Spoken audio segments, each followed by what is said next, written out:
Hi, everyone. It's Sunday morning, U.S. time, February 27, 2022. We're here with an update about visa processing for Ukrainian nationals who are undergoing, siege right now in warfare in Eastern Europe. I have my associate Anya Segeba here. She was kind enough to translate information from the U.S. Embassy about special visa processing for Ukraine nationals of various types, non-immigrant visas, immigrant visas, and the like. She's going to go into that. But if you look in the description of this, wherever you're watching on YouTube, on Facebook, on LinkedIn, you'll see a link to a Google Doc that has a translation in the Russian language. It's 6 pages of the information the U.S. Department of State through the embassy has provided about processing. Now, this information could change at any time. This came out essentially last 24 Yesterday. hours yesterday. Yesterday. So it could change. We'll update the Google Doc as things happen, but it's there. Please share that link with your family and friends or people you know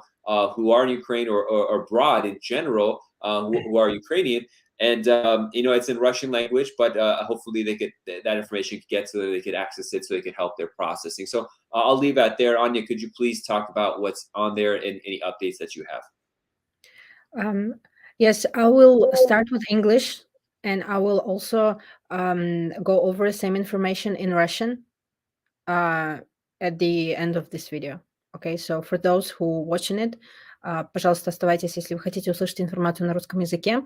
Перемотайте, можете перемотать где-то в конец видео, я буду говорить все то же самое на русском языке. Okay, let's start. So first thing is first, I want to thank so much our immigration lawyers community. They were kindly enough to provide this information that I'm going to be sharing with you today. This information directly came from the U.S. Embassy in Warsaw. Okay, so this is official information. So what they say yesterday, we received this information yesterday. So what are they saying now?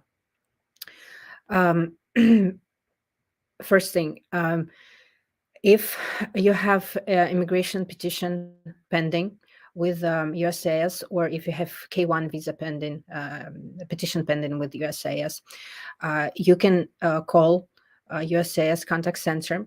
Again, we prepared this this guide. It's in Russian language. All the links are clickable. Okay, so you don't have to waste any of your time. You just click on the link and you go directly to the website.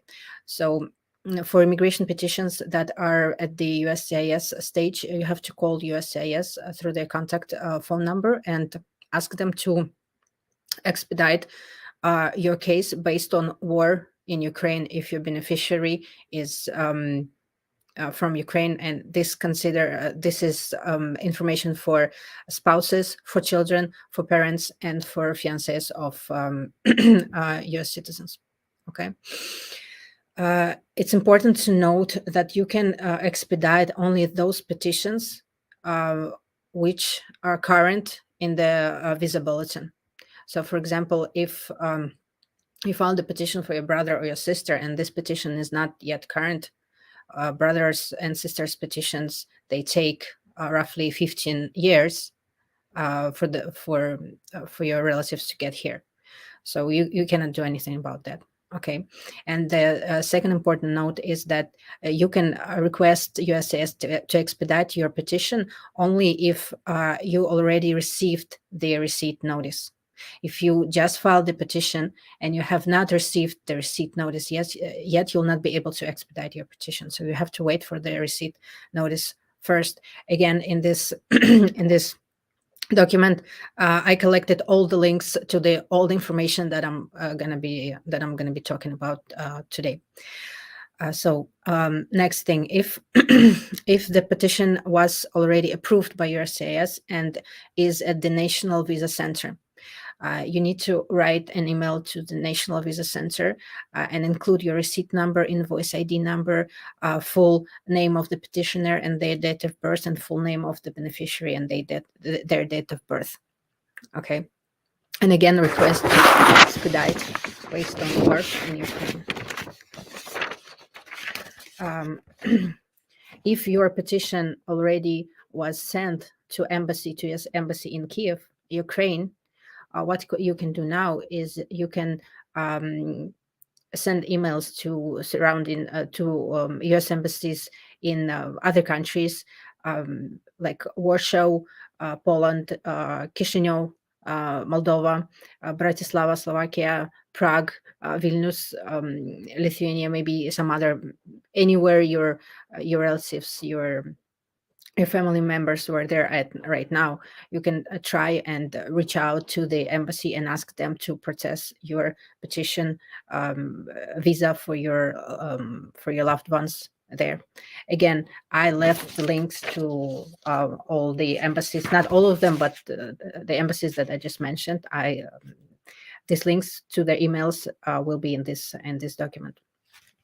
Next, this information concerns only for those who are applying for non-immigrant visa in the at the embassy in the U.S. embassy in Warsaw or Krakow, Poland.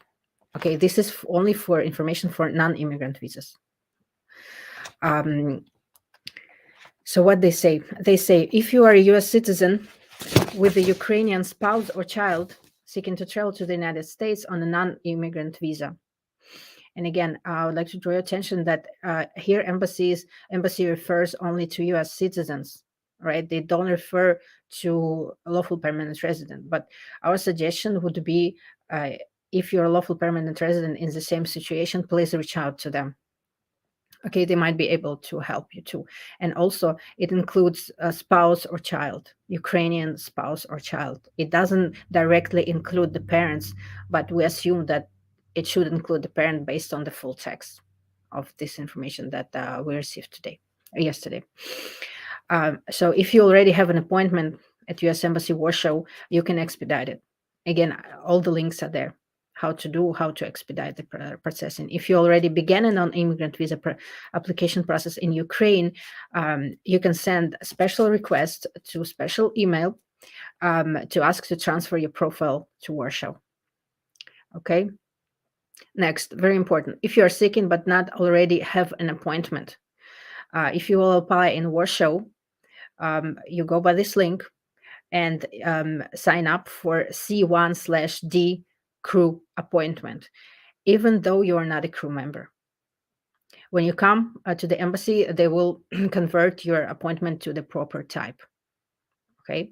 If you apply in Krakow, you sign up for an F student appointment. Same thing. Once you come for the interview to the consulate in Krakow, they will change it to a proper visa class.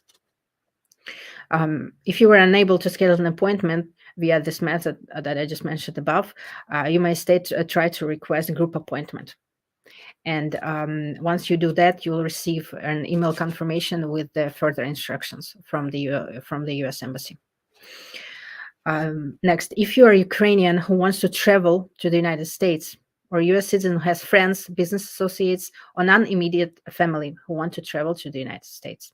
Again, this is only for non-immigrant visas. Non-immigrant visas, visitor visa, which is tourist visa, student visas, also some work visas.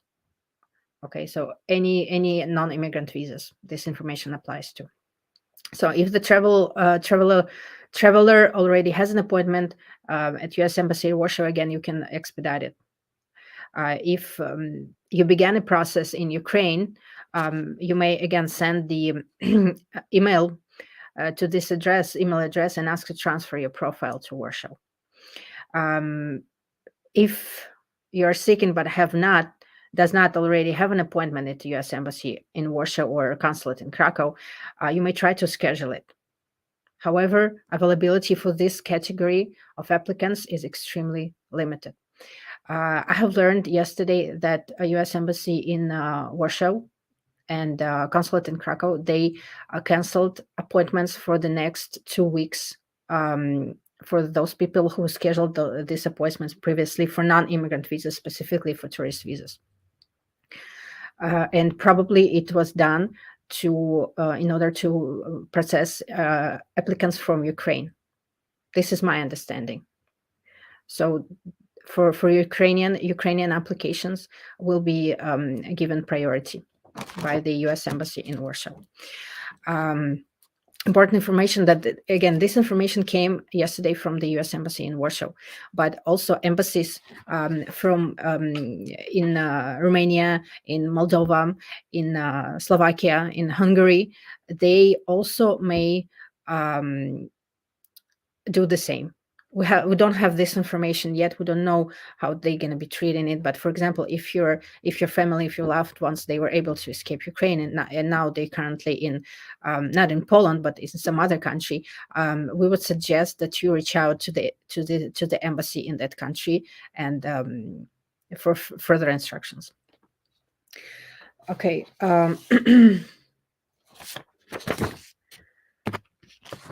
Yes, important note for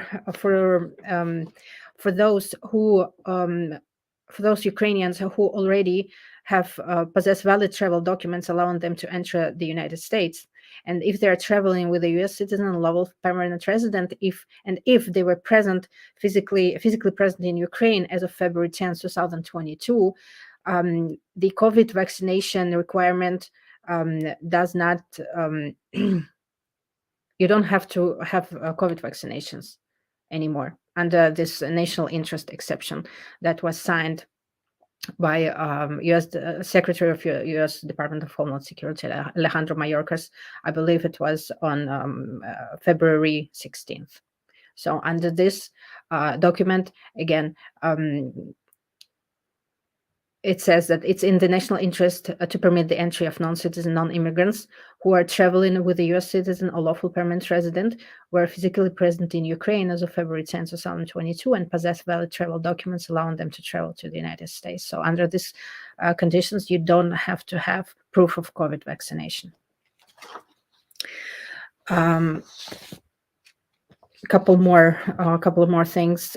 We get a lot of requests about humanitarian parole. Last broadcast we did, we were talking about humanitarian parole as well, but this is very important to note that humanitarian parole is kind of last resort. You have to try first to apply for the visa for your relatives, for your friends, for your loved ones, citizens of Ukraine.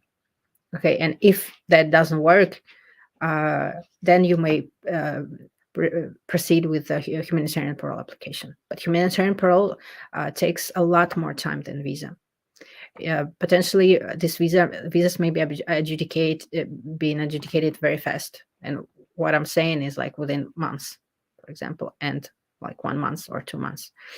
Depends on how many people are there. And humanitarian parole can take 6, 7, 8, even more months currently.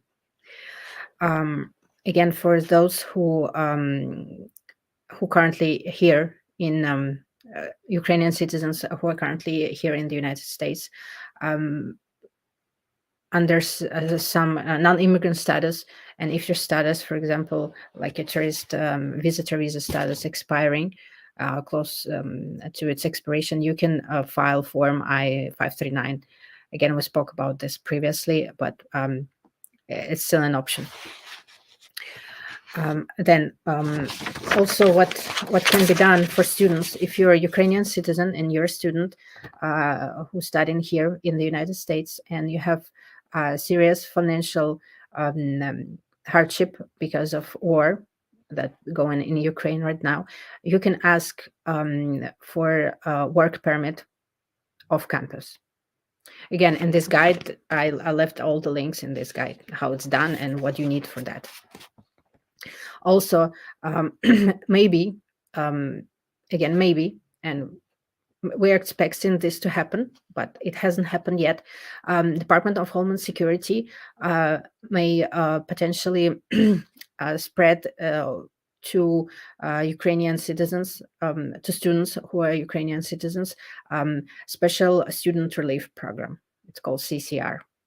Again, it comes also with work permit and other things and other benefits that come together with that. So again, it has not been announced yet, but it may very well be announced too. And in regards to temporary protected status and deferred enforced departure for Ukrainian citizens, these are two programs that allow Ukrainians to stay in the United States. Again, they were not authorized yet. We are waiting that they're going to be authorized anytime soon. One, probably it's going to be TPS, but again, we don't know. And a TPS will allow its holders to apply for a work permit. Again, this decision has not been made yet. We're waiting for the news from the Department of Homeland Security. So for anyone, again, we're going to leave the link for this guide. It's in Russian. All the links are working. So please spread this document, use it, and I hope it's going to help. It's going to help people to get here faster. Thank you, Anya, so much. If you like, would you want to do a separate recording in Russian language, or would you continue here? No, I'll just continue. I'll just continue in Russian. Yeah, we'll say the same information just in Russian. Okay, so I'll let you go back on the screen. Thanks so much. And the link is in the description below, where you click on it, and you could access a Google Doc that has these links. And as updates happen, we'll update this form as well, so it'll be a live form. Thank you. Да, здравствуйте. Здравствуйте, друзья. Сейчас я буду говорить на русском языке относительно этой ситуации, относительно войны в Украине, и что мы можем сделать для для граждан Украины, кто находится сейчас в США, кто находится в Украине или кто смог бежать в другие страны. Так, на сегодня информация меняется, поэтому, пожалуйста, следите за новостями, следите за обновлениями. Мы подготовили документ со всеми ссылками на всю ту информацию, которую я сейчас буду озвучивать. Все ссылки рабочие. Пожалуйста, пользуйтесь. Ссылка будет внизу под видео. Пожалуйста, пользуйтесь и распространяйте этот документ. Так, первый момент.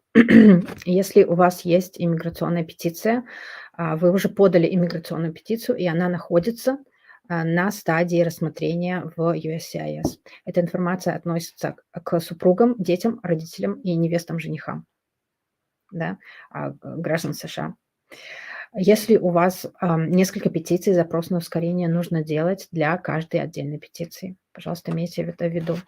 Если ваша петиция находится в USCIS, нужно звонить по номеру контакт-центра и просить ускорения. Называется по-английски это expedite request. Здесь важно понимать, что ускорить можно только те петиции, срок которых подошел по визовому бюллетеню. Например, если у вас вы подали петицию на брата и сестру, срок рассмотрения которых занимает 15 лет, вы не можете подвинуть сейчас их по ускорению. По крайней мере, на сегодня такая информация. Также процесс можно ускорить уже после получения уведомления о принятии документов. То есть, когда у вас будет уже receipt notice, вы можете звонить в USCIS. Если вы только-только подали документы, у вас нет еще receipt notice, вы не сможете сделать, потому что USCIS просто не сможет физически найти, где ваш файл находится. Пожалуйста, поэтому имейте это в виду. Дальше.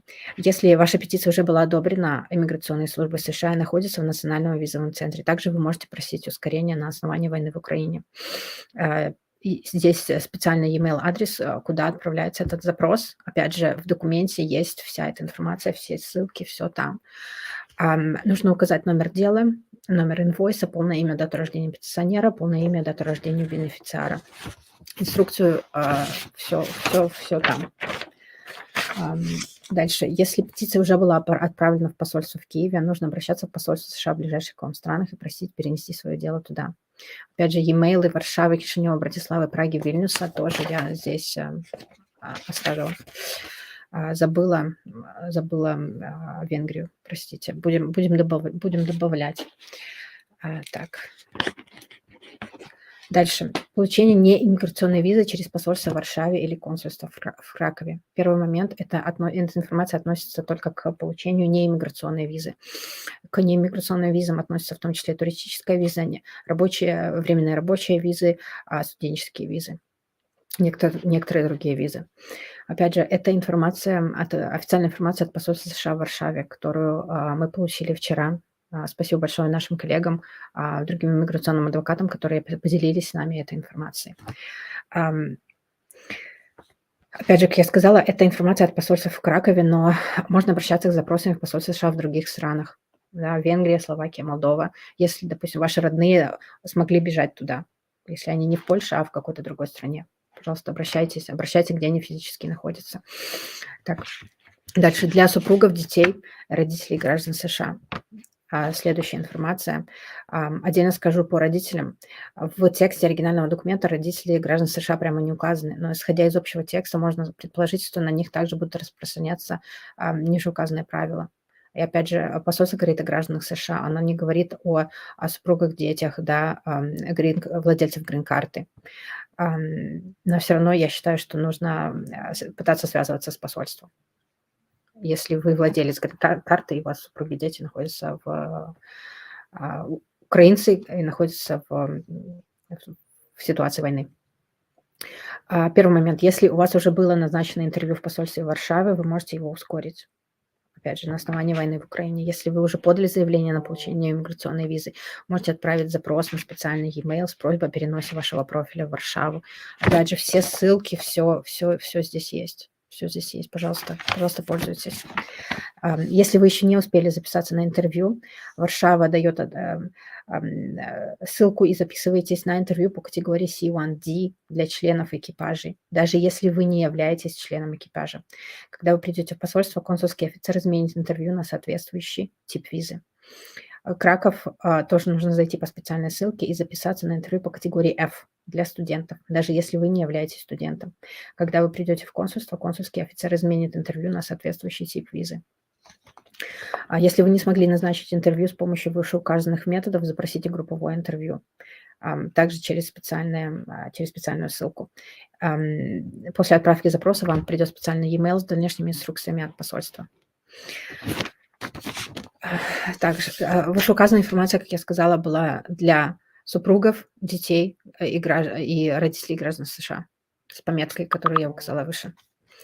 Дальше. Для других родственников, братьев, сестер, друзей, работников, деловых партнеров граждан США и других граждан Украины, опять же, правила те же самые, но вы не можете записываться на C, на D и на F.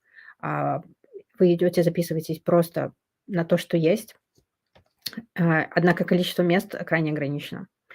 Плюс сейчас в отношении граждан Украины, у которых есть действующие документы для въезда в США, в настоящее время требование о наличии вакцинации от COVID-219 временно отменено при условии, если вы путешествуете с гражданином Украины либо владельцем грин-карты, вы физически находились в Украине на 10 февраля 2022 года, и, опять же, у вас есть действующий проездной документ.